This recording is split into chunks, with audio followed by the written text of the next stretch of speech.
Lantas bagaimana strategi yang dilakukan Kementerian LHK agar Indonesia bebas sampah 2045? Lalu tantangan apa saja yang masih dihadapi serta apa saja inovasi atau teknologi terbaru yang sedang dikembangkan atau diterapkan untuk mendukung pengelolaan sampah yang lebih efektif dan efisien? Kita akan bahasnya secara mendalam bersama dengan Wakil Menteri Lingkungan Hidup dan Kehutanan, Bapak Alu Dohong. Selamat sore Pak Alu, apa kabarnya? Selamat sore Mbak Sasa, kabar baik. Terima kasih sudah datang ke CNBC Indonesia, Pak. Terima kasih. Terkait dengan pengelolaan sampah, tadi sudah disampaikan juga bahwa memang kondisinya cukup kompleks dan juga cukup genting. Seperti apa sih Anda melihat hal ini, Pak? Dan bagaimana tentunya dalam pengelolaan sampah, kemudian supaya mencapai Indonesia bebas sampah di 2045, tentunya tidak hanya bisa dilakukan oleh pemerintah sendiri, tapi juga berbagai pemangku kepentingan, termasuk korporasi. Bagaimana Anda melihat sejauh ini sikap-sikap ataupun langkah-langkah yang dilakukan korporasi mau baik dari pemerintah maupun swasta?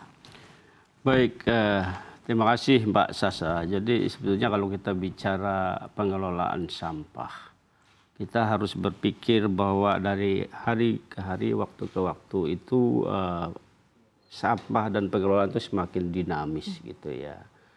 Dan kita tidak bisa melakukan pendekatan pengelolaan sampah itu dengan cara bisnis as usual lagi. Kita harus bisa mampu mengelola sampah itu secara utuh hulu hilir gitu ya. Itu yang harus kita lakukan utama. Nah, tentu shifting paradigm ini harus kita lakukan dengan melibatkan seluruh komponen ya.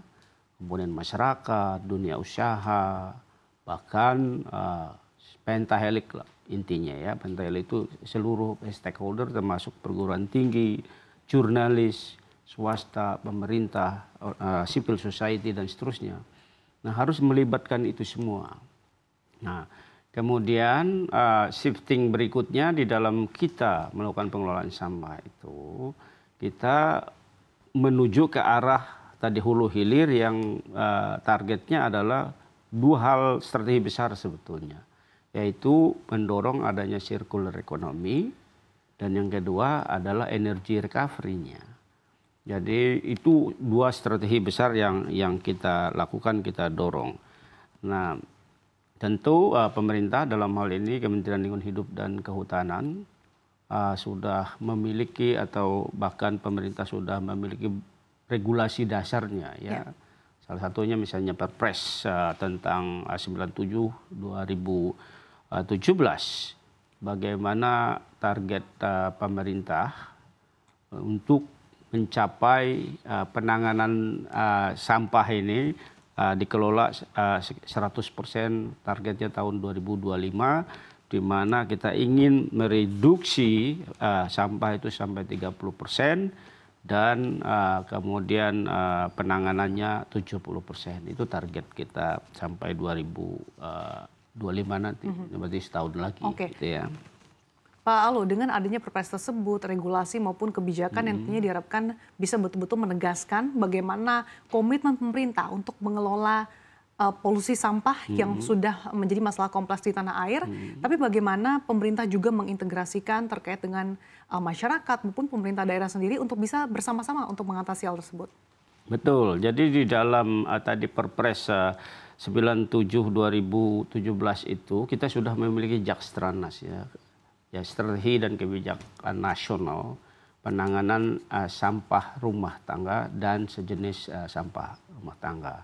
Kemudian di Perpres itu juga mengamanatkan bahwa pemerintah daerah, baik provinsi, kabupaten, kota, juga harus membuat jakstradanya. Jadi kebijakan dan strategi pengelolaan sampah daerahnya. Dan itu menjadi basis dulu gitu ya. Dengan dalam rangka mencapai target nasional tadi. Pengurangan 30% dan penanganan 70%. Sehingga harapan kita seluruh sampah kita itu terkelola dengan baik secara utuh. Dan di samping itu juga sebetulnya peran daerah itu yang paling utama juga harus ada keseriusan penganggarannya. Itu penting karena harapan dan target kita sebetulnya paling tidak 3% APBD itu dianggarkan oleh masing-masing daerah untuk mengelola sampah ini, sehingga dia meaningful namanya, artinya dia berefek, memiliki impact yang luar biasa. Kemudian untuk masyarakat tentu kita mendorong tadi dalam rangka perubahan paradigma tadi, kita ingin masyarakat itu merubah perilaku menjadi minim sampah lah perilaku kita itu. Jadi kita usahakan dikurangin dari rumah tangga dulu, kita kurangin individu, rumah tangga dan seterusnya. Dan kalau itu kita lakukan budaya minim sampah itu secara keseluruhan akan impactnya luar biasa. Jadi mengurangi timbulan lah intinya gitu ya, sehingga tidak menimbulkan masalah-masalah lebih lanjut. Oke, tapi evaluasi Anda seperti apa Pak terkait dengan kebijakan ini? Karena kita tahu sudah ada beberapa daerah yang menerapkan, tapi ada beberapa daerah Pak yang juga belum menerapkan kebijakan untuk bebas sampah ini Pak. Iya, jadi saya bicara dulu tadi ya, misalnya tentang Jakstrada. Kita lihat sampai tahun 2024 sekarang ini dari yang provinsi yang sudah menyusun Jakstradanya ada 37 provinsi, sementara yang belum tinggal 1. Kemudian kabupaten kota ada 485 yang sudah menyusun Jakstradanya, sementara yang belum ada 29 kabupaten kota. Jadi kita dorong semua nanti bisa memiliki itu. Nah, dari capaian yang terjadi sekarang ini, kita memiliki ya target tadi ya, dari yang tadi yang saya bilang, saya tampilkan datanya dulu.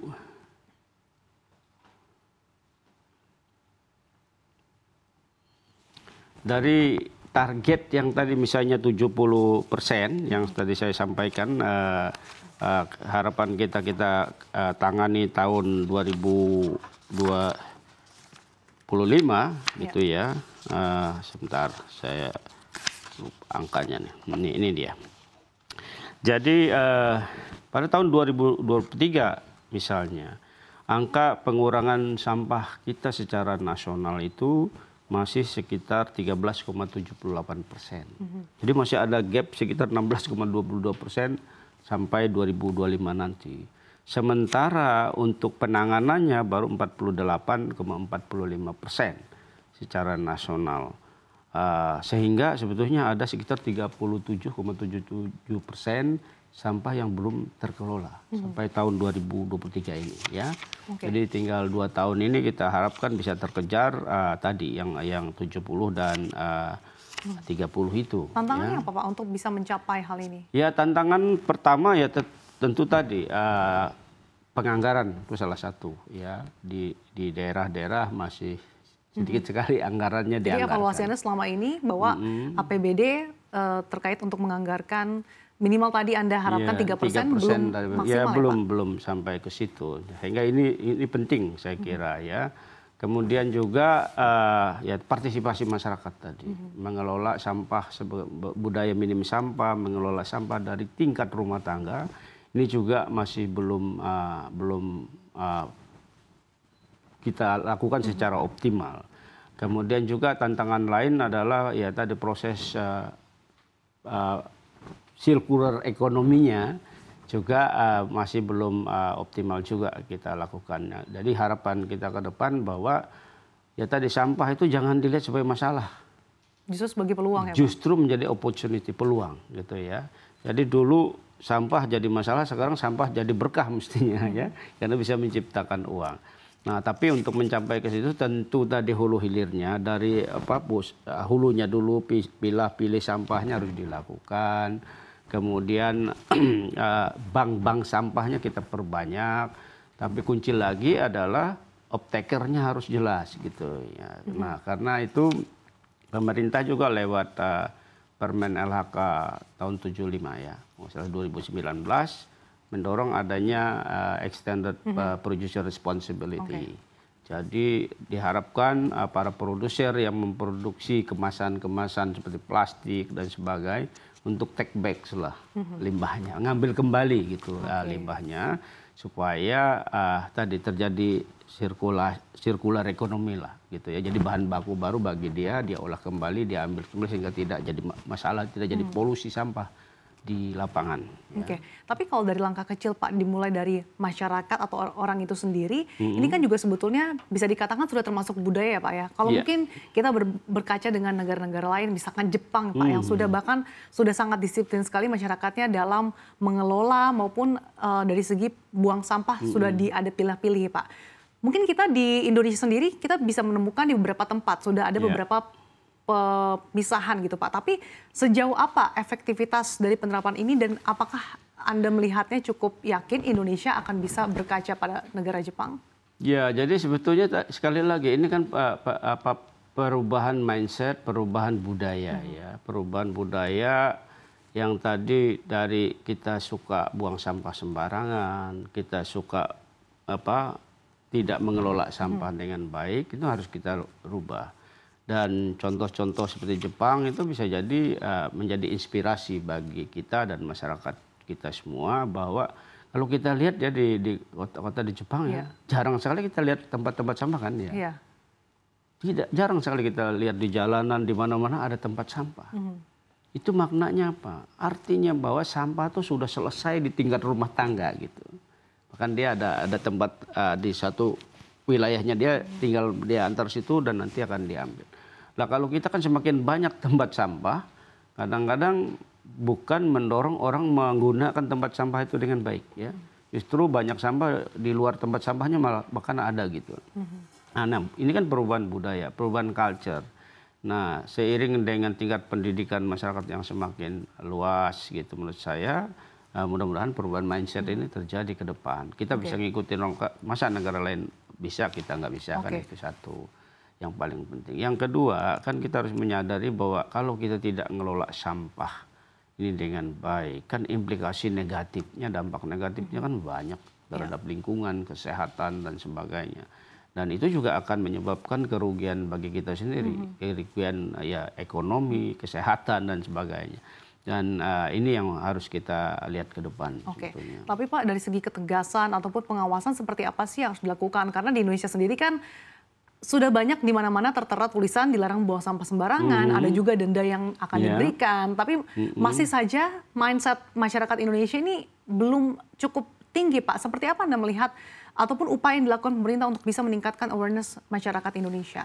Ya, tentu memang KLHK selalu setiap saat misalnya dengan dunia usaha, dengan para pegiat bank sampah, para kelompok-kelompok masyarakat yang mengelola sampah, lakukan komunikasi setiap saat gitu ya, melakukan diskusi dan seterusnya, baik secara virtual, baik secara langsung dan seterusnya. Kemudian lewat upaya-upaya pendidikan. Nah kita di KLHK itu punya program Adiwiyata namanya, di mana kita ingin gerakan peduli lingkungan hidup di sekolah, lingkungan sekolah, PBLHS namanya. Nah harapannya lewat pendidikan seperti ini, kesadaran masyarakat tentang mengelola sampah, mengelola limbah dan seterusnya di lingkungan sekolah itu sudah kita lakukan sejak dini gitu, dari pendidikan sekolah dasar, sekolah menengah dan seterusnya, sehingga diharapkan membangun mindset tentang kesadaran bagaimana sampah itu dikelola dengan baik. Yang ketiga, sekarang ini pemerintah mendorong juga misalnya memberi insentif kepada pemerintah daerah lewat penghargaan Adipura. Nah, Adipura itu salah satu komponen yang dilihat juga bagaimana pengelolaan sampah di wilayahnya kabupaten, kota dan seterusnya. Dan tiap tahun kita lakukan upaya-upaya itu gitu ya, supaya mendorong pemerintah daerah itu terpacu juga untuk mengelola sampah dan di daerahnya masing-masing dengan baik gitu ya, secara terstruktur, dengan governance yang baik, dengan penganggaran yang baik tadi yang saya katakan.